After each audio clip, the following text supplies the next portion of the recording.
আসসালামু আলাইকুম। প্রিয় নবী মুহাম্মদ সাল্লাল্লাহু আলাইহি ইসলামের উপর দুরূদ ও সালাম পাঠের ফজিলত। উপস্থিত ইসলামিক ব্লগস 811। যারা ইসলামকে ভালোবাসি তারা এই ধরনের ইসলামিক ভিডিও পেতে চ্যানেলটি সাবস্ক্রাইব করে পাশে থাকুন। রাসূলুল্লাহ সাল্লাল্লাহু আলাইহি ওয়াসাল্লামের প্রতি দুরূদ ও সালাম পাঠ করা একটি স্বতন্ত্র ইবাদত। তার নাম শুনলে দুরূদ পাঠ করা তার প্রতি ভালোবাসার অন্যতম নিদর্শন। উম্মতের পঠিত দুরূদ ও সালাম তার কাছে পৌঁছে দেওয়া হয়। তিনি শোনেন ও জবাব দেন। দুরূদ ও সালাম পাঠের নির্দেশনা। নামাজ, রোজা, হজ, যাকাত সহ অন্যান্য ইবাদত বন্দেগীর মতো নবী সাল্লাল্লাহু আলাইহি ওয়াসাল্লামের প্রতি দুরূদ ও সালাম পাঠ করার নির্দেশনা কোরআন হাদিসে বর্ণিত হয়েছে। মহান আল্লাহ রাসূলের প্রতি দুরূদ ও সালাম পাঠের নির্দেশ দিয়ে বলেন, নিশ্চয় আল্লাহ নবীর প্রতি রহমত নাজিল করেন এবং তার ফেরেশতারাও নবীর জন্য রহমতের দোয়া করে। হে ঈমানদারগণ, তোমরাও নবীর প্রতি রহমতের দোয়া করো এবং তাকে যথাযথভাবে সালাম জানাও। সূরা আহজাব আয়াত 56। দুরূদ ও সালাম পাঠের ফজিলত। রাসূলুল্লাহ সাল্লাল্লাহু আলাইহি ওয়াসাল্লামের প্রতি দুরূদ ও সালাম পাঠের ফজিলত ও মর্যাদা অনেক বেশি। দুনিয়া ও পরকালে দুরূদ ও সালাম পাঠকারীর জন্য সৌভাগ্যের সব দুয়ার খুলে যায়। দরুদ ও সালাম পাঠের বিভিন্ন মর্যাদার কথা হাদিসে বর্ণিত হয়েছে। আবু হুরায়রা রাদিয়াল্লাহু তাআলা আনহু থেকে বর্ণিত, রাসূলুল্লাহ সাল্লাল্লাহু আলাইহি ওয়াসাল্লাম বলেন, যে ব্যক্তি আমার প্রতি একবার দুরূদ প্রেরণ করে মহান আল্লাহ তার উপর 10 বার রহমত বর্ষণ করেন। সহিহ মুসলিম হাদিস 408। দূরবর্তীদের দুরূদ ও সালাম পৌঁছানো হয়। রাসূলুল্লাহ সাল্লাল্লাহু আলাইহি ওয়াসাল্লামের যে কোনো উম্মত পৃথিবীর যে কোনো প্রান্ত থেকে তার প্রতি দুরূদ ও সালাম পাঠ করলে ফেরেশতারা তা তার কাছে পৌঁছে দেন। আব্দুল্লাহ ইবনে মাসউদ রাদিয়াল্লাহু তাআলা আনহু থেকে বর্ণিত, রাসূলুল্লাহ সাল্লাল্লাহু আলাইহি ওয়াসাল্লাম বলেন, মহান আল্লাহর নির্ধারিত একদল ফেরেশতা রয়েছেন যারা দুনিয়া ঘুরে বেড়ান এবং আমার উম্মতের সালাম আমার কাছে পৌঁছে দেন। সহিহ ইবনে হিব্বান হাদিস 914।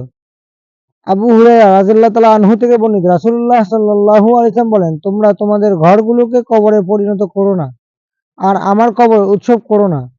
আমার উপর দুরূদ পাঠাও, কেননা তোমরা যেখানেই থাকো তোমাদের দুরূদ আমার কাছে পৌঁছবে।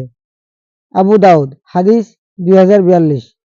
শুআবুল ঈমান হাদিস 3865। নিকটবর্তীদের দুরূদ ও সালাম শোনেন। নবী সাল্লাল্লাহু আলাইহি ওয়াসাল্লামের কবরের পাশ থেকে দরুদ ও সালাম পেশ করলে তিনি তা শোনেন। মৃত্যু স্বাদ গ্রহণ করার মাধ্যমে নবীদের দুনিয়ার জীবনের পরিসমাপ্তি ঘটেছে। আল্লাহ বলেন, তুমি তো মরণশীল এবং তারাও মরণশীল। সূরা জুমার আয়াত 30। তবে মৃত্যুর পর তারা আল্লাহ তাআলার পক্ষ থেকে এক বিশেষ জীবন লাভ করেন। নবীদের কবরের জীবনের বৈশিষ্ট্য হলো, কবরে সাধারণ মুমিন ও শহীদদের জীবন থেকে নবীদের জীবন পূর্ণাঙ্গ ও উন্নত। এছাড়া দুনিয়ার জীবনের সঙ্গে কবরের জীবনের কিছু সাদৃশ্য রয়েছে, যেমন কবরে তাদের দেহ সুরক্ষিত রয়েছে। আবু দাউদ হাদিস 1047। মুসনাদে আহমদ হাদিস 16162। তারা কবরে নামাজ আদায় করেন। মুসনাদে আবু ইয়ালা হাদিস 3425। মুসা আলাইহিস সালাম তার কবরে সশরীরে দাঁড়িয়ে নামাজ আদায় করার বিষয়টি নবী সাল্লাল্লাহু আলাইহি ওয়াসাল্লাম উল্লেখ করেছেন। মুসলিম হাদিস 2347। আল্লাহর পক্ষ থেকে তারা বিশেষ রিজিক প্রাপ্ত। ইবনে মাজাহ হাদিস 1637। তাদের কবরের কাছে গিয়ে দুরূদ সালাম পেশ করলে তারা তা সশরীরে শোনেন। আবু হুরায়রা রাদিয়াল্লাহু তাআলা আনহু থেকে বর্ণিত, রাসূলুল্লাহ সাল্লাল্লাহু আলাইহি ওয়াসাল্লাম বলেন, যে আমার কবরের পাশে আমার উপর দরুদ পেশ করে আমি তা শুনি, আর যে দূরে থেকে আমার উপর দরুদ পড়ে তা আমার কাছে পৌঁছানো হয়। ফাতহুল বারী 6605। আল কাউলুল বাদী পৃষ্ঠা 160। রাসূলুল্লাহ সাল্লাল্লাহু আলাইহি ওয়াসাল্লাম সালামের জবাব দেন। কেউ নবী সাল্লাল্লাহু আলাইহি ওয়াসাল্লামকে সালাম দিলে তিনি উত্তর দেন। দিন-রাত সর্বাবস্থায় কবরের কাছ থেকে ও দূর থেকে নবী সাল্লাল্লাহু আলাইহি ওয়াসাল্লামের উপর সালাত ও সালাম অব্যাহত থাকে। সারাক্ষণ কেউ না কেউ কোনো না কোনোভাবে দরুদ সালাম পেশ করতে থাকে আর নবী সাল্লাল্লাহু আলাইহি ওয়াসাল্লাম এর উত্তর দিতে থাকেন। আবু হুরায়রা রাদিয়াল্লাহু তাআলা আনহু থেকে বর্ণিত, রাসূলুল্লাহ সাল্লাল্লাহু আলাইহি ওয়াসাল্লাম বলেন, যে কোনো ব্যক্তি যখন আমার উপর সালাম পেশ করে তখন আল্লাহ আমার মধ্যে আমার আত্মা ফিরিয়ে দেন, ফলে আমি তার সালামের জবাব দিই। আবু দাউদ হাদিস 2041।